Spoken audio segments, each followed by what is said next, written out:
Alright guys, welcome back. I'm in the Hummer and I've got some updates. It's been a long time since the last one, but the weather's clearing up. Had some more time to work outside on this thing, so we'll just go over some of the things I wanted to cover. First of all, how do we go about finding the truck to use for this project?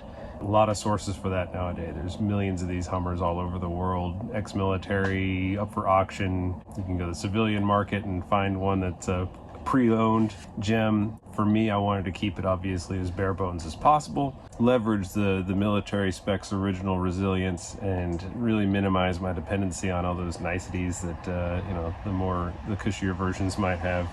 We'll see how that plays out, but so far so good.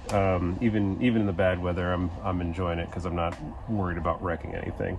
I ended up personally going to a joint called Eastern Surplus. They're located just outside of Philadelphia, so kind of my neck of the woods. They had a lot of trucks that they had purchased, government auction. They were these M1025A2s, 1995 or I think it was 2003 variants. I went with an old 1995 model. But what I liked about the program they offered was it was a more a la carte kind of purchase. For the base price, you get a pretty bare bones truck, but they do make sure it's running, it's operable, so you're not just buying a frame, like is often the case with some of these auction finds, especially at the affordable price points. So you kind of pick and choose what they throw into it, but that's literally everything. Like I chose seats. I thought that'd be a nice thing to have, and seat belts, because, again, plan to put this thing on the road eventually, so it's going to need to be street legal. Windshield, that costs extra. They do give you the option to get the bulletproof glass, so if you're looking for a vehicle for that kind of environment, that you certainly can go to the nines on that. But I've just got plain old glass on mine. Also had them just go through it and do a nice fresh coat of paint of the desert tan, because that's kind of the look that I've always wanted. So the other thing that's really nice about that too is they come with a street legal title, which is kind of rare in the Humvee world. Now, there are a lot of ways to get an off-road vehicle street legally titled and transfer it to your home state, and it costs a lot of money, it takes a lot of time, but I think it's possible. It's just I didn't really want to deal with that headache if I didn't have to.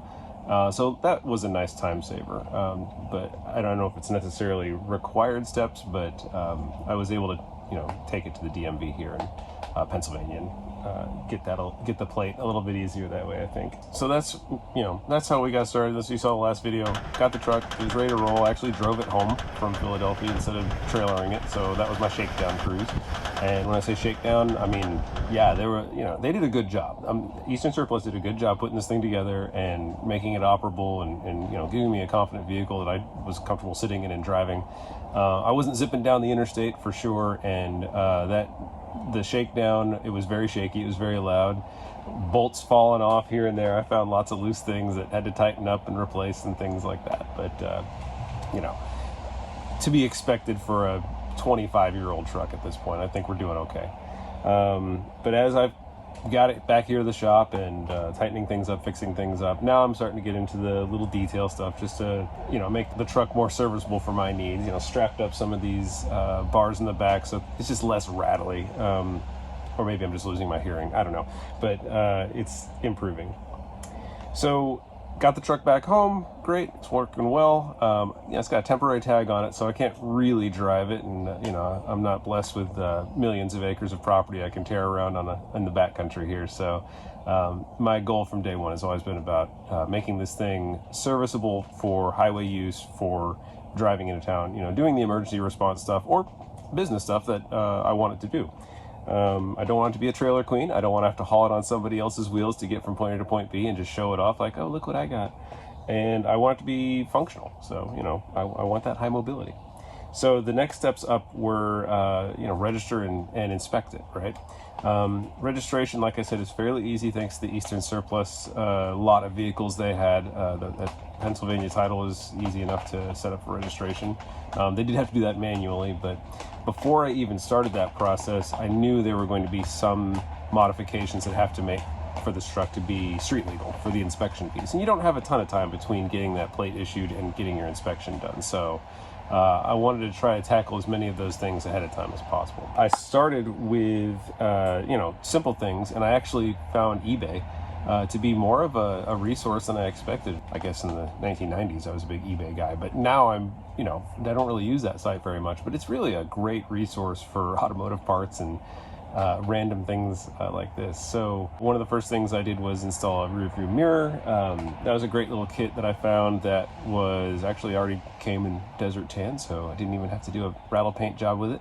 It bolted right onto the existing windshield wiper controls on the frame, so easy bolt-on assembly. That's how I like to do my upgrades.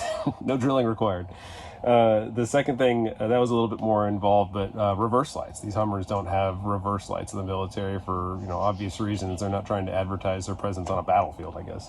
But the Department of Transportation feels otherwise. So that was relatively easy. I found some, I thought, decent looking brackets and reverse lights. I think they're for other military vehicles. I learned the Hummer ambulance version has a reverse light on it for whatever reason. That variant's special.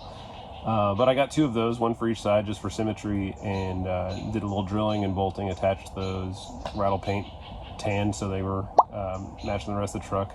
Got those installed. That was great. The wiring, I got a Black Dog Customs kit that actually adds a little pressure lever to the gear shifter.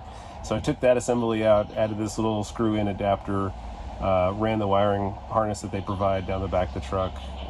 Had to do a little bit of investigation about which wire is which, because although the military tags these wires and lines, these are 20-year-old lines at this point, so they're not very well marked. I had to do a little hunting to find the right lines, but I'm fairly comfortable in the electrical world, thankfully, and that was no problem. So they work great. So got reverse lights. I thought that was actually going to be a much more difficult project than it was. So happy with that one.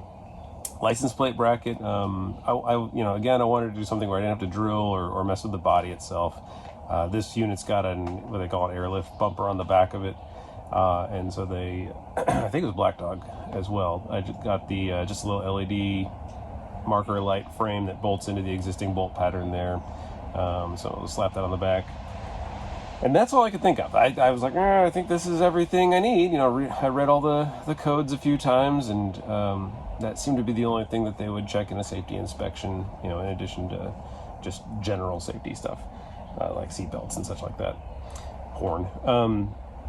But all that, these vehicles were intended at some point to do road service. Even in a military application, they have the general prescriptions that Department of Transportation says you need to operate an on-road vehicle. So it's not too much of a stretch. It's not like I'm trying to turn a tank into a street legal vehicle. So I got that, went in, got the registration done, with the confidence that the inspection to follow was going to be an okay process for me. The registration itself, I think the hardest part of that was just the hit in the wallet. You got to pay the governor for the taxes on the vehicle sale. So I ponied that up, and they were happy to issue me a plate and sent the title off to the state to get updated. It's a little bit longer process. Normally, when you buy a car from dealership, they scan the VIN on the windshield and they issue you a computerized title, and you're in and out the door. Military trucks, they have different VIN number lengths, and that screws with the computerized systems. They want, they only have 10 digits or whatever this one was, like 6 digits. So they had to manually do the carbon copy paper, and then they file that and send that in. But I think it just takes a little bit longer for the state to turn around. But again, not a painful process. So I walked out the door with my license plates to put on the truck. Next stop was down to a local shop here in town that I actually hope to make my go-to for any mechanical issues down the road. But they provide a state inspection. That was fairly easy. They didn't have any gotchas or issues that I got hung up on there. So got a sticker on the windshield, and that's it. So the truck went from not existing to getting to the home base here in Northeast Pennsylvania, and we are legit. We're street legal. So now the fun part is just continuing to work on little add-ons to turn this into an operational vehicle. So what's that look like? Looking ahead, the next project I've got on deck is just installing some of the antenna masts on the rear of the truck, so I can have some connectivity for the IT side of this thing. Everything I'm building out is modular. I want the original truck to be serviceable through all forms of disaster without adding in all these little bells and whistles. The thing I'm worried about the most is the license plate LED light. I think if there's an electromagnetic pulse, that might cease to work, but I don't think the rest of the truck would even notice. So feeling good about that. To power all this IT stuff, probably going to do something like camping batteries and the portable battery sources, those rechargeable kits. Those are great. It's something I could just modularly drop down in the truck, lash it down with some tie straps, and then I can power an IT stack. I can recharge it off solar or battery or generator or whatever is available.